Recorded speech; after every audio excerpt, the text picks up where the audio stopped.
What's going on, good people? Thank y'all so much for the support and coming back. Today I'll be talking to you about how I light wedding receptions with one flash. Let's get right into it.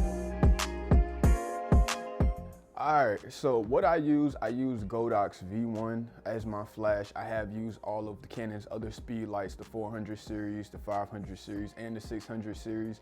The main thing that I'll say that I liked about them and the reason why I chose Godox is the Canon series does great with recycle time and just keeping up with the wedding day in terms of battery life and whatnot. The biggest difference was for me was literally this dome, and it creates like basically the softest light that I've seen, and it's more or less just off of your style. So I'm not gonna be like, you can't go and get these looks with this. This helps me to achieve my finished look the best. So on wedding day, what is it that I'm doing on wedding day to light the receptions? I say you could get away with this on a lot of situations because when you're just getting started in weddings, you're usually either in a tent for a reception or you're in a ballroom that has low ceilings. Low ceilings, especially if they're all white, man, this is easy money. The thing that people mess up is that they're changing their settings a lot throughout the day, which is nothing wrong with that, but when you change your settings based off of your focal length and the flash power, you kind of have to respect that. So I was shooting with primes, and this basically helped me to achieve like my blueprint for how I was able to shoot the weddings. Basically, I would kind of just respect what I had on. I would start close and then slowly dial back. So if I had the 35 on, I'm shooting at probably like a quarter of power because it's more space in the background that you have to feel natural light for. When I'm shooting with the 50, I have it at probably like an eighth, depending on my focal length between me and the subject, because you're coming in from a not super wide, but a wide lens to more your perspective.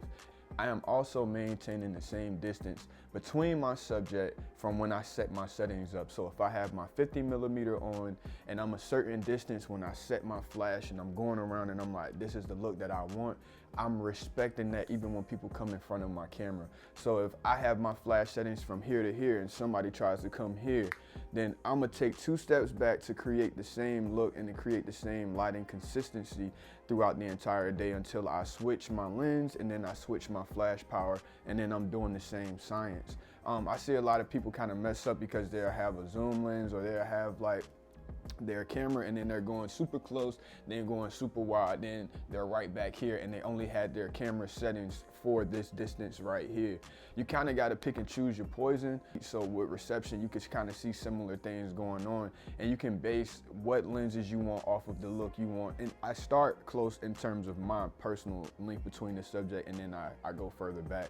So when I'm close, I have a wider lens. That's how I get those nice, like super candid close shots on reception. Then I take a couple steps back. That way it's still almost like half body or down from the shin up type of deal, and then I'll take a further step back and get an 85. I could get like versatile shots with that, so I'm getting close shots, but I'm also getting like the wide shots, but it's still compressed, super compressed.